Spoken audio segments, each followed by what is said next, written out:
The traditional image of the British middle class. Pleasant, polite, pillars of the community.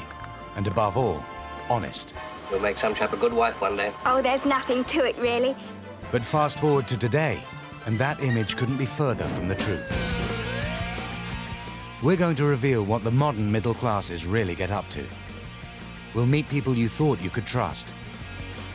Like the gentlemanly building society manager who had his own plans for his customers' deposits.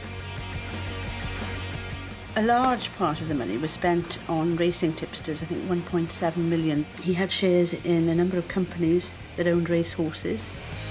The rebellious public schoolgirl who became Britain's most wanted woman. What was it like being a fugitive? It was fantastic. And the sweet suburban housewife who became a cat burglar by night. I'm so sorry to everyone, I really am. For the law-breaking middle classes, Judgment Day has arrived.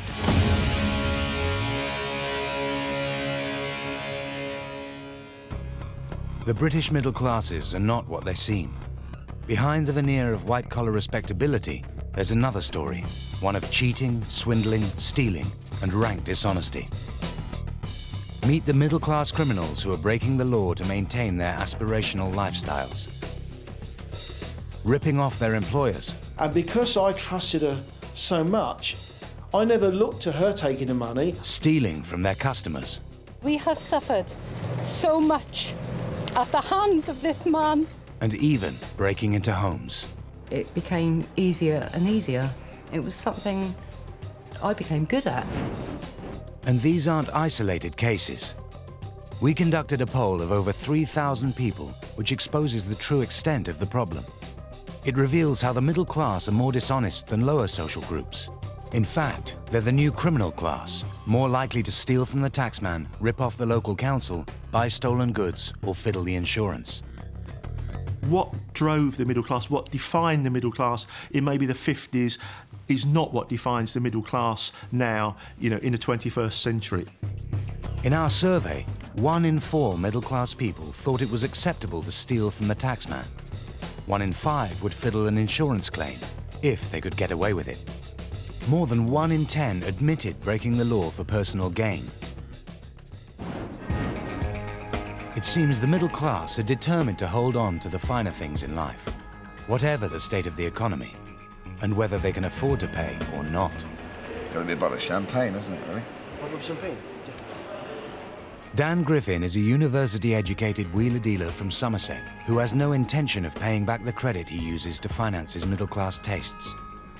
It's not cheap to live, is it? You know, it goes on lobster and bottles of champagne, flying lessons and hotels and nice things, you know, things that one needs to survive.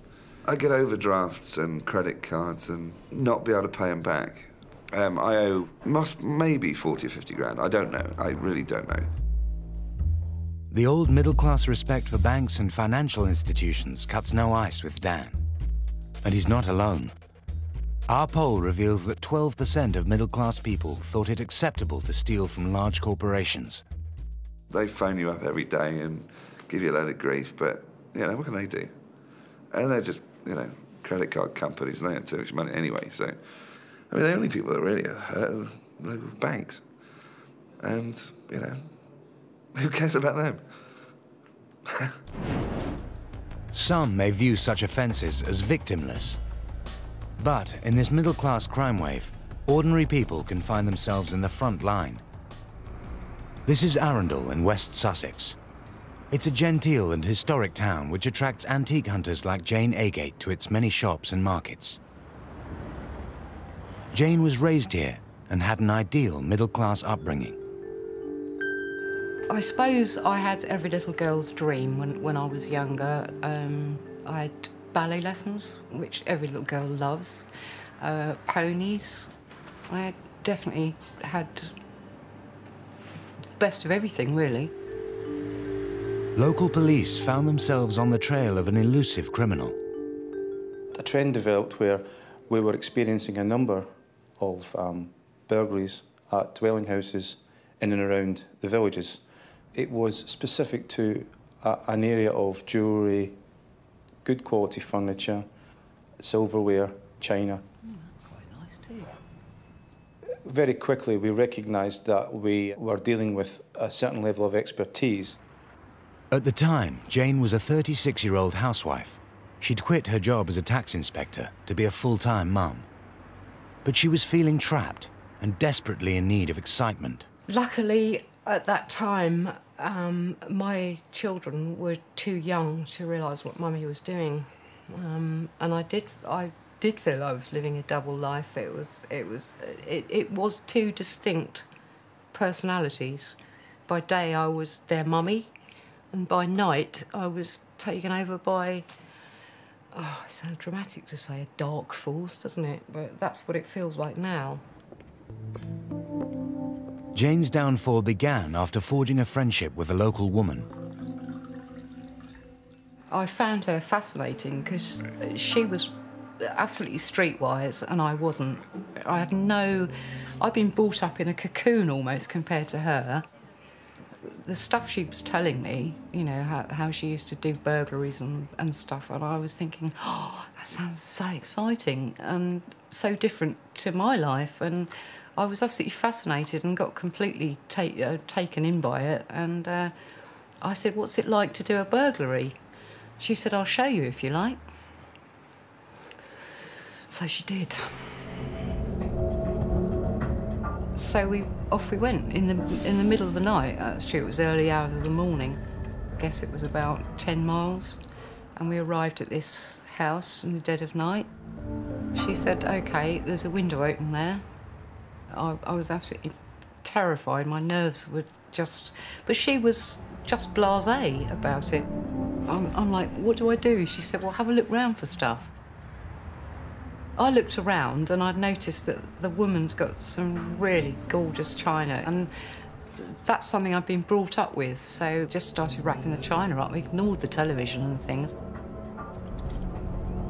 Got back in the car without being caught, and we arrived back at her place without being caught. I felt guilty for finding it exciting. I knew that it was wrong. I didn't want to find it exciting, but the plain truth was that it was exciting. I don't know how I was persuaded to do it again and again and again, but it became easier and easier, and in the end we were going out nearly every night.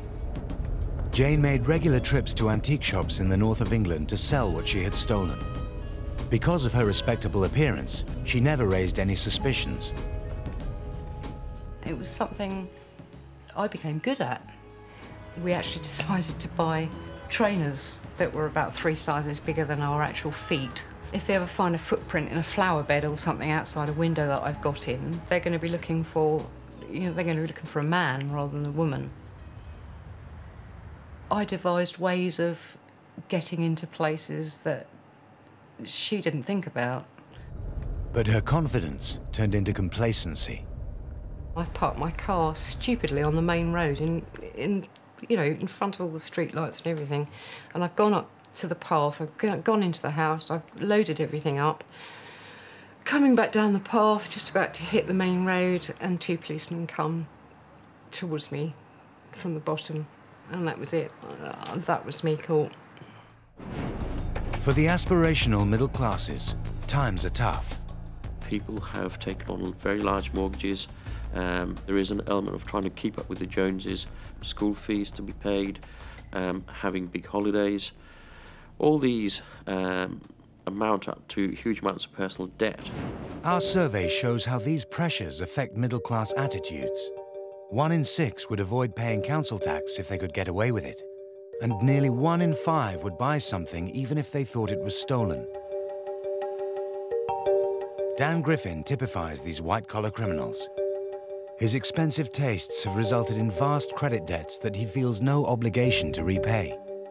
And, like 25% of middle-class people in our survey, he also thinks it's acceptable to steal from the taxman.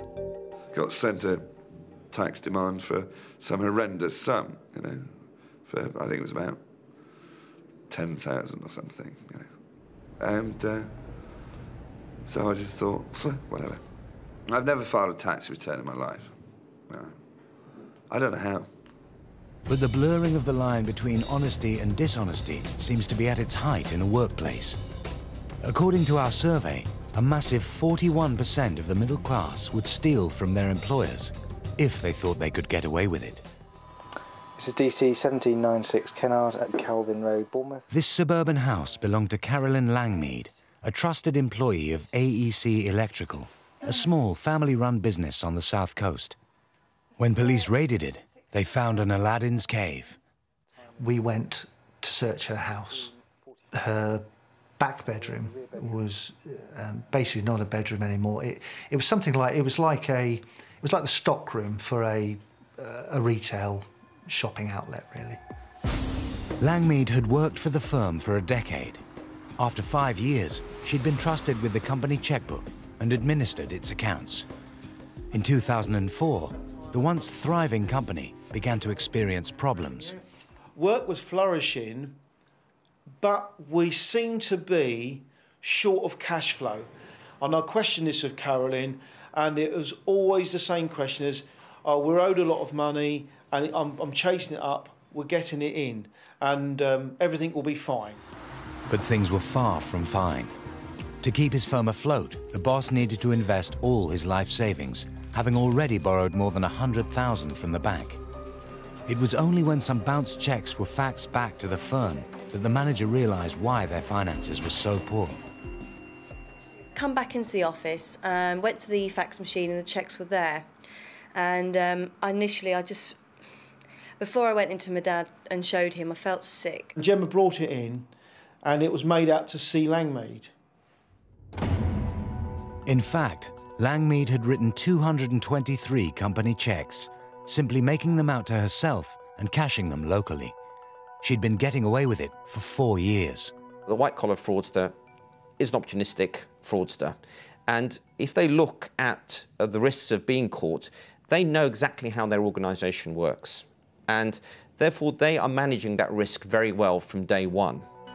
Langmead's carefully managed fraud had funded a marathon spending spree on around 1,500 items of designer clothing. Gucci, Prada and Louis Vuitton were among her favourites. The police found 27 bin bags full of garments, bought with stolen checks to the value of more than £150,000. Designer boutiques loved high-rolling Langmead so much, they gave her the celebrity treatment, specially opening their doors for her out of hours. Morning. She was very, very clever. And because I trusted her so much, I never looked to her taking the money. I was asking her if we can find where the money is going. After her scam was discovered, Langmead was charged with theft and dishonestly obtaining money by deception. She pleaded guilty and was jailed for 4 years.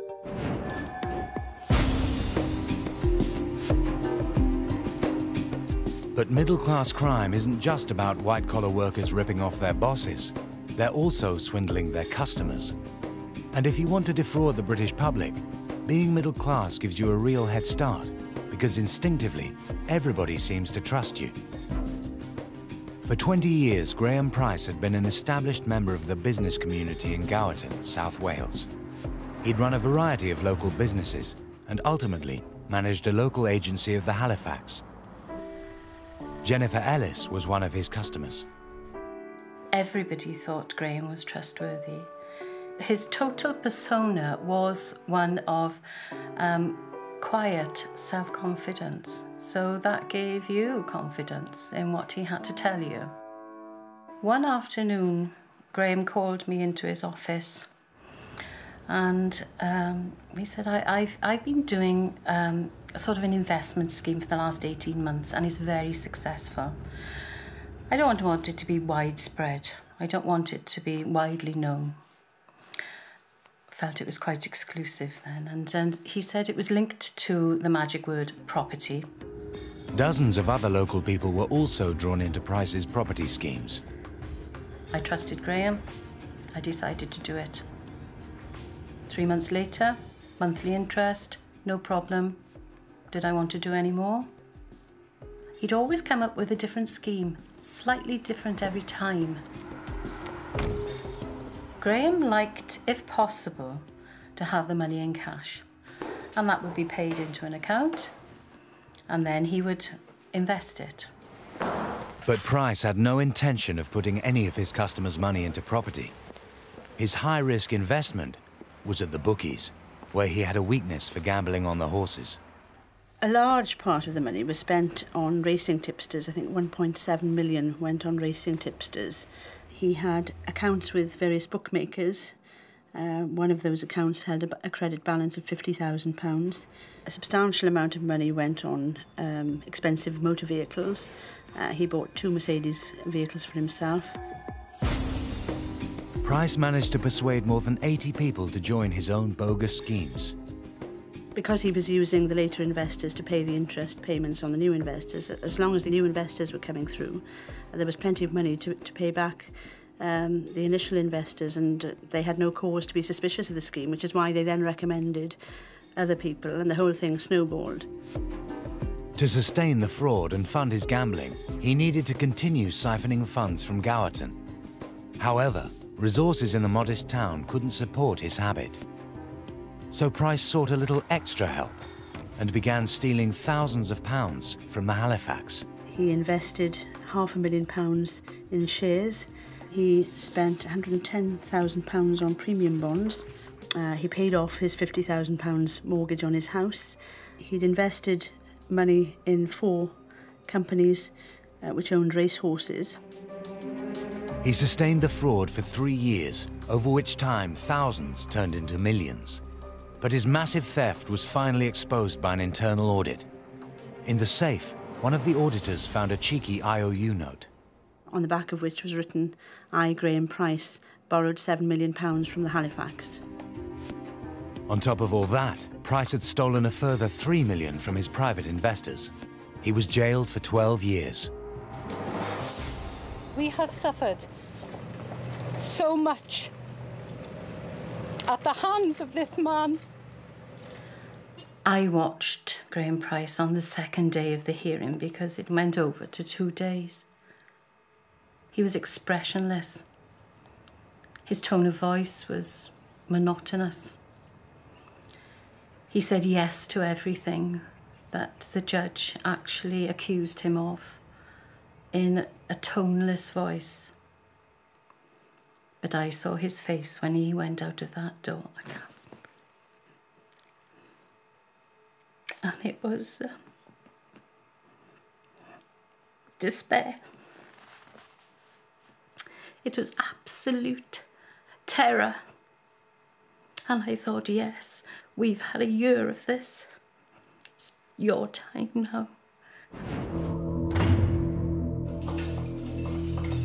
In prison, well-spoken white-collar professionals like Graham Price stand out from regular inmates.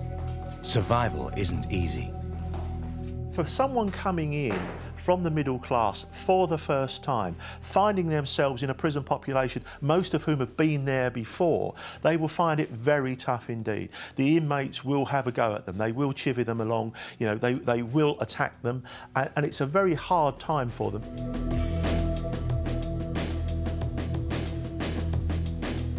Jane Agate received a 6-year jail sentence for a series of nighttime burglaries.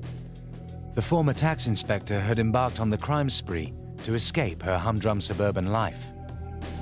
I just remember looking at the jury, and I felt like my world had ended. And the judge said, 6 years. And I remember thinking, oh, like that. And that was it. And the next thing I knew, I was in Holloway. I found it very frightening, I must admit. I was absolutely petrified. Apart from my father dying, that was the worst moment in my entire life. I just went completely cold, and I just thought... I had 2 young children, I just thought, that's it, I'm not going to see them again. And then I think I just went into shock. For all the excitement and the money it gave me, there's the biggest regret of my life. That was, I'm so sorry to everyone, I really am. The middle classes spend a fortune educating their children privately. They hope they'll emerge well-mannered, well-spoken, and well on their way to a career in the respectable professions. But when it comes to falling on the wrong side of the law, even the most privileged upbringing is no barrier.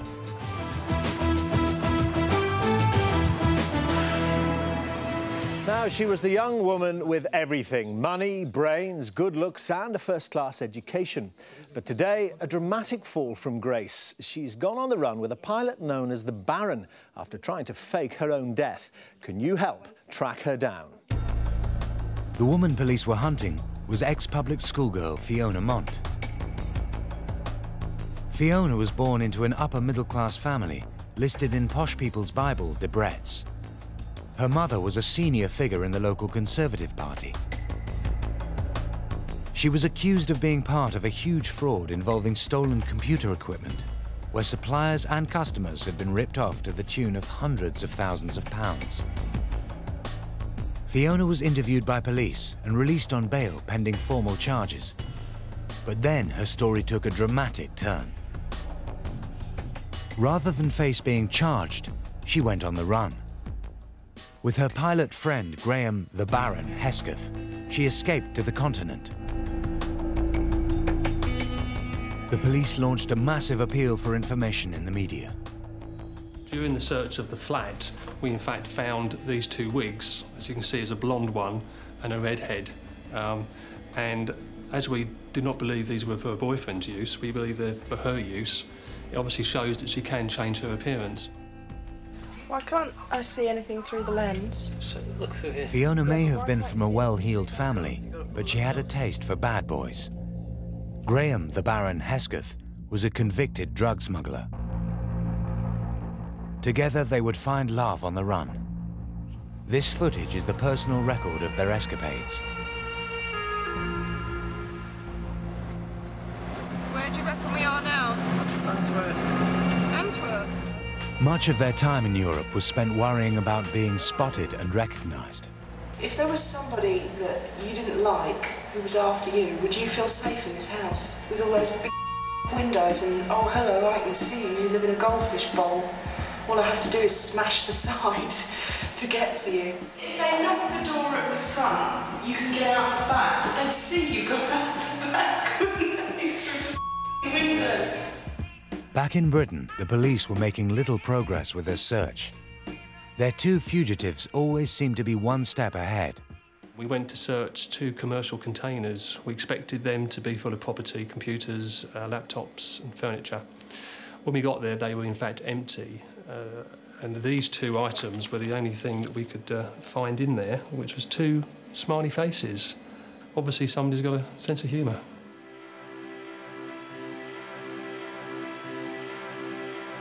White-collar crime may be on the rise, but it seems dishonesty is down to geography as well as social status. Our survey of more than 3,000 people reveals the English middle classes most likely to break the law are in London, while those most likely to stick to it live in Yorkshire. In Scotland, they're a relatively honest bunch. But the area of Britain where most middle-class citizens admit to breaking the law for personal gain is Wales. Wherever they live, the reasons for dishonesty are often the same.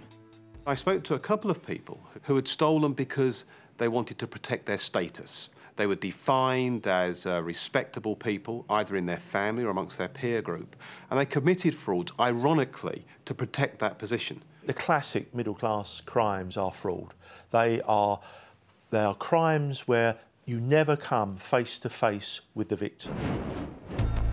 It was an alleged fraud involving stolen computers that brought ex-private schoolgirl Fiona Mont to the attention of police. After detectives pulled her in for questioning, she went on the run and fled abroad.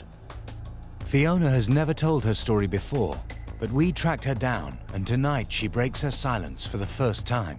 Lots of people along the way have said, what was it like being a fugitive? It was fantastic. It was brilliant, absolutely brilliant to be free of them. And I thought that's an end to it. Fiona had attended a £7,000 a year private school. But that's where her troubles started. Private school was horrible. They were definitely trying to mould us into a particular image, the same image. I was also very shy and very quiet, and it built and built and built and built, and it exploded when I was 14. Fiona's rebellion against her privileged upbringing eventually led her into the arms of convicted drug smuggler Graham the Baron Hesketh. On the run, she kept ahead of the police by staying on the move and sleeping in a caravan. With Hesketh, she travelled through Holland, France, and then Spain. When I asked him if he would come with me, he said yes, straight away, without hesitation. From our point of view, it's a love story.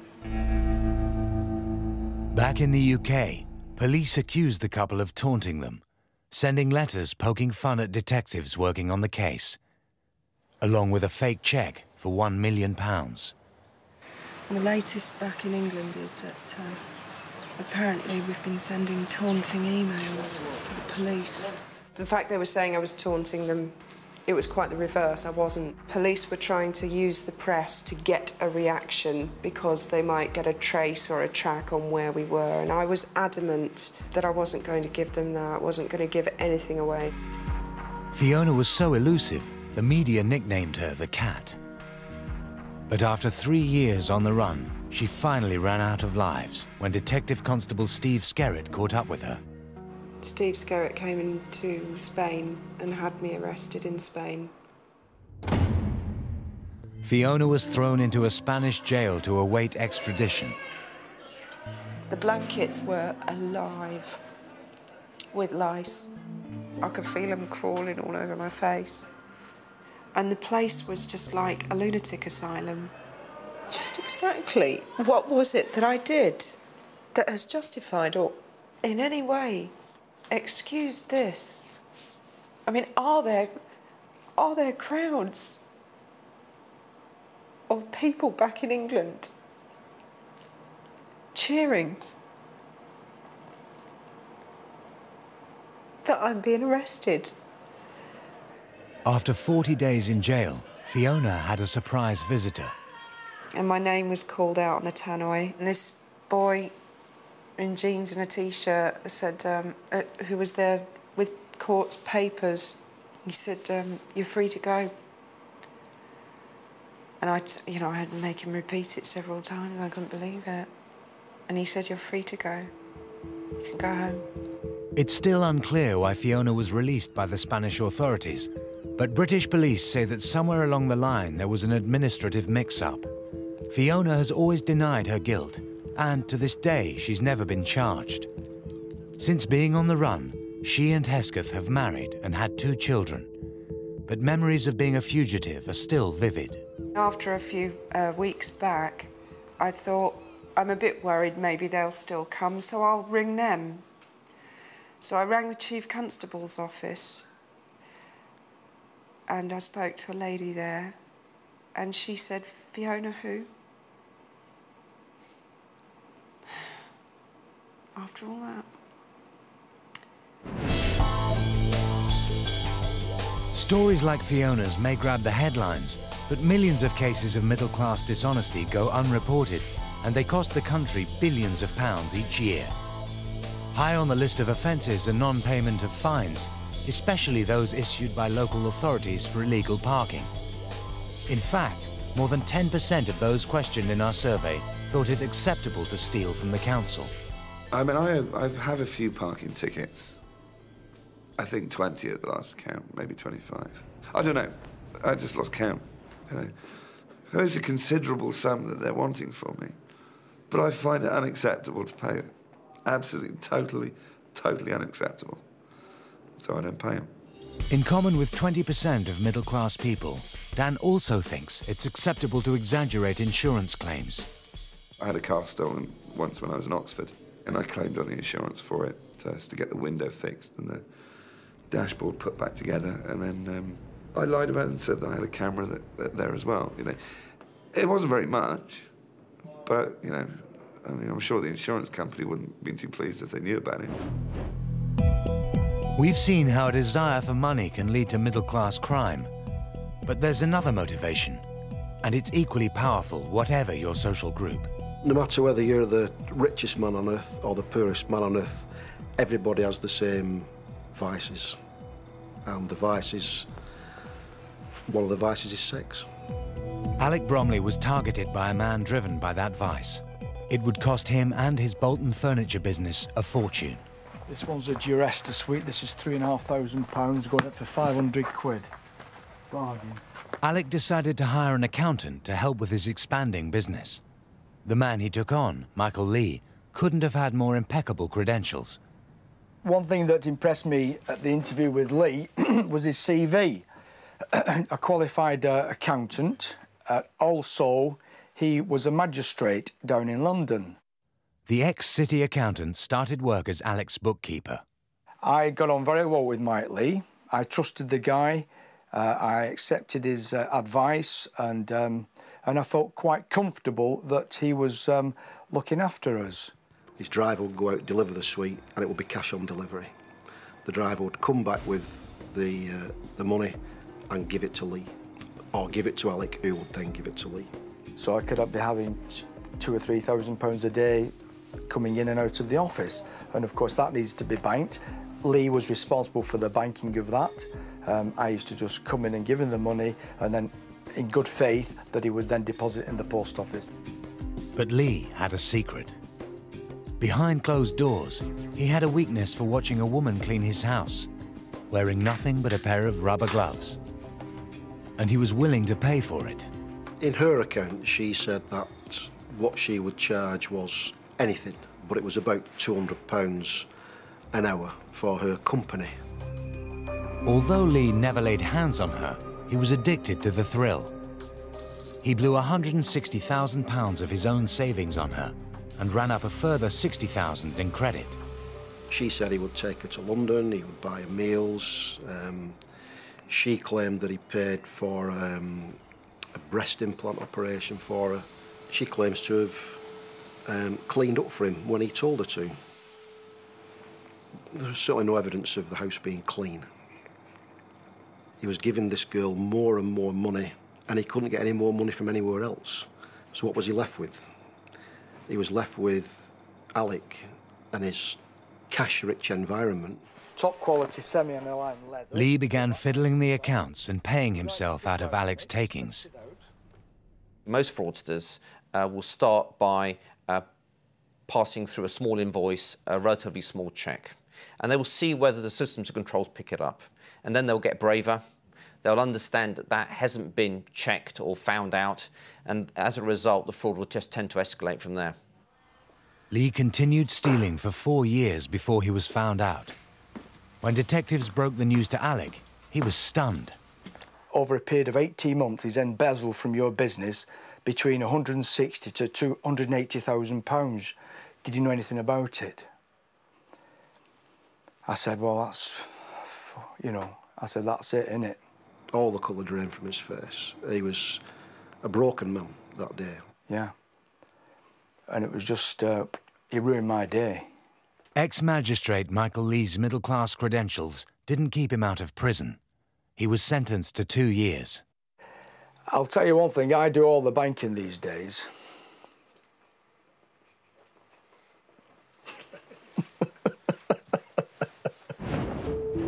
In studies of white-collar crime, there are recurring themes: a desire to better oneself and a craving for social status. This is Tomantow, the highest village in the Scottish Highlands. It's known as the gateway to the Cairngorms, noted for its fishing and wildlife. Well, Tomantow's a planned village that was set up over 250 years ago, and I don't suppose it's changed all that much since. But life here took a dramatic turn with the arrival of a man who seemed to be at the very pinnacle of the social ladder. He was an impeccably mannered English gent who'd fallen in love with the village and wanted to invest in it. He had a title, Laird Anthony Williams, and he had cash. He bought the Gordon Hotel, which was the Gordon Arms Hotel. He then bought the old souvenir shop, which is now the Clockhouse Restaurant. He then bought the cottage at the end of the village, which he then renovated. Overnight, the place was sort of scaffolded, teams of builders arriving, and the whole place was a hive. It was, you know, money was no object. The renovations that Tony did were to the highest standard that anyone locally had ever heard of. There were rumours about the gold-plated bath taps in the cottage and things like that. How true, I have no idea. And it became the talk of the village. It was a wonderful thing that had happened. You just didn't get investment like that in a little village on that scale. And we all wondered what was going on. Laird Williams poured £3 million into the tiny community, earning popularity and respect. He basked in his high social status. He was the lord of the manor. He was the laird of Tomintoul. We want people to evaluate us positively. Social affirmation and getting the kind of social rewards of acceptance and of praise and people thinking you're a good person. These are extremely powerful reinforcements to individuals. Very, very private man. But I always knew that there was something behind him. He was worrying. You could see he was a worried man. We all felt that there was something not quite right, but nobody could put their finger on it. As Williams continued to lavish money on the village, delight turned slowly to suspicion. The laird's regular trips to the local bank seemed more than a little unusual. He came up once in his XJS car with a couple of carrier bags in the back, you know, quite clearly, quite obvious to the people in the know what was in those bags. He really did have a large amount of money in those bags. Alerted to Williams's unusual banking practices, the police began to investigate. And when the case ended up at Scotland Yard, the name Anthony Williams seemed strangely familiar because he worked there as Deputy Director of Finance. Williams, an accountant, had been trusted to oversee a pot of money which was supposed to fund a secret aircraft for spying on terrorists. Instead, he'd used it to climb the social ladder. The lesson it kind of gives the Yard and any organisation is that no matter how secret, no matter how important something is, you never let one person control it. There has to be checks and balances. 2 or 3 people need to know what's going on. The most damning evidence about crime that's committed in organisations is that people say they do it because it was easy. And having got used to the money, they continued, until the point, of course, when they got caught. Williams certainly got used to the money. During the course of his fraud, he diverted more than £5 million of public funds into his private accounts. People have to be trusted. It's part of doing business, doing an organisation's work. And of course, people in higher positions in the organisations have greater trust placed upon them, are often a lot less visible, they're much more autonomous, access to greater amounts of information and resources and money. And clearly, when they abuse that trust, the consequences can be much more severe. And for Williams, the consequences were severe. He was sentenced to 7.5 years in prison. And after his release, the once wealthy laird from the Highlands began a new career as a South London bus driver. We've seen how middle-class professionals are using their detailed knowledge of corporate systems and accountancy procedures to commit huge frauds. It's a crime wave that's costing Britain billions of pounds a year. But the educated middle classes aren't just using their financial skills to break the law. They have all kinds of other talents. Ex-public schoolboy John Myatt's crimes were down to knowledge of the art market and a deft hand with a paintbrush. I was broke. I've got troubled domestic circumstances and 2 little ones to take care of. I needed money. John, a talented artist, took on a seemingly innocent £200 commission where he painted a picture in the style of Matisse. But the buyer later returned and announced that he'd had the painting valued as an original for around £25,000. He offered me a half of the money that he could get for it. And I think if that had just been a one-off, that would have been that. But in fact, it led to a relationship that went on for far too long. The pair began an art forgery scam that is estimated to have netted more than £1 million. John churned out more than 200 paintings and had a novel way of making them look old. Well, this is a Picasso from around about 1911, 1912. It started off being a seated nude, but it's ended up being a harlequin.